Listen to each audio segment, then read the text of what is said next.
द्रव Kumar Reang has passed away.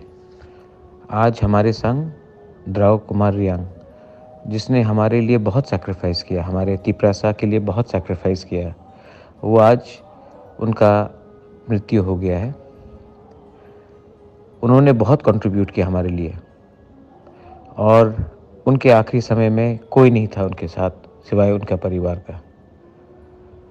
मैं सब अपने लोगों से, कोई भी हो, मैं आप सबको रिक्वेस्ट करता हूँ, अगर आप कंचनपुर में है या आसपास है तो एक बार लास्ट टाइम द्रव बाबू को अपना श्रद्धांजलि, अपना रिस्पेक्ट देकर प्लीज़ उनका आदर कीजिए।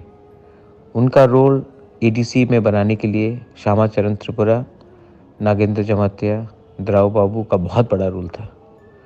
आज जब वो हमारे बीच में नहीं है, हम इतना तो कर सकते हैं कि उनके आखिरी समय में जब उनका फ्यूनरल होगा तो उनको आदर दे सकते हैं।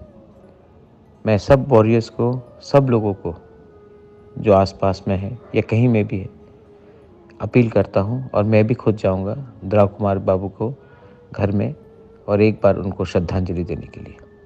बेलाइनो हम भाई।